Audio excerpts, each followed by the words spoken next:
Assalomu alaykum aziz ustozlar, kanalimizga xush kelibsiz. Bugungi metodimiz o'z o'rnini egalla yoki o'z o'rnini top deb ataladi. Bu qanday metod? Bu albatta jamoaga mo'ljallangan metod.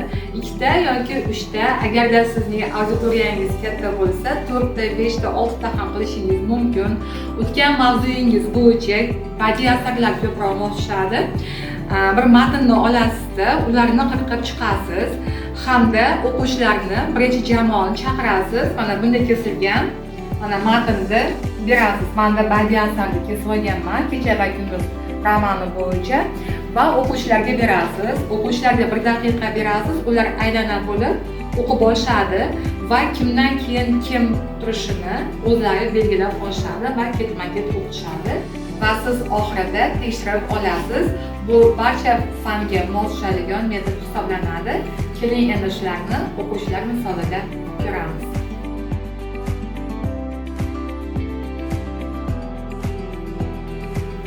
Mana jamoani taklif qilib oldim. Endi esa tarqataman.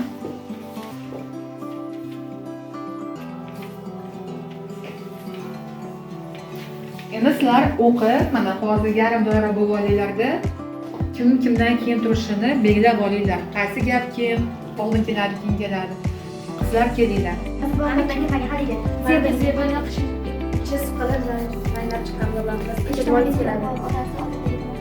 Siz mendan oldin ekansiz. Hozir bir yo'la turaveringlar. To'xtanglar, hamma bitta o'qish. Birinchisini bilaylik. Men o'qiy. O'qing. Aytsam birinchi emas. O'qorasizmi? Tuzilmagan so'zlarni mashqlarga to'xtaganlar. Endi tashqari ishlarga ketishlar.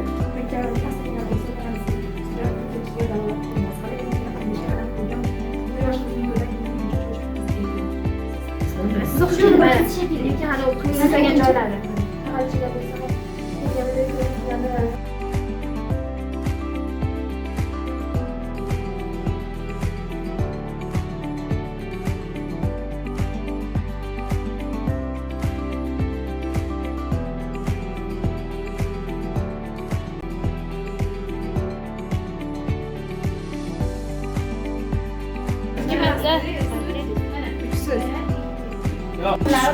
Zebi.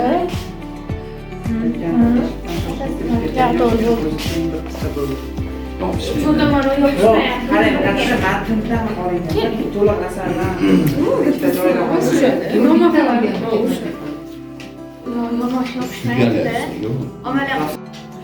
Xo'p, demak o'rningizni topdingiz. Endi tekshirib olamiz. Madina, o'qiy chiqaring. Yo'lovchilar 1-2 haftadan beri kelishdan to'xtaganlar. Endi tashqari eshikning g'it etishi 1-2 ayolning astagina bosib, paranjisini sudrab kirib kelishiga dalolat qilmas. Hali endiga 15 yoshga qadam qo'ygan bu yosh qizning ko'ylak ko'nglini uncha cho'chitmas edi. Xo'p, Gulnoz qani? Zebining qishichi siqilib, zanglab chiqqan, ko'ngli bahorning uni hovuri bilan ochila tushgan. Endi ustiga bahor to'shalgan aravada bo'lsa ham allaqayerlarga, dalaqirlarga chiqib yayrashni tusay boshlagan edi. Hop, javob o'qing. Go'sht terish bahonasi bilan 1-2 marta keyin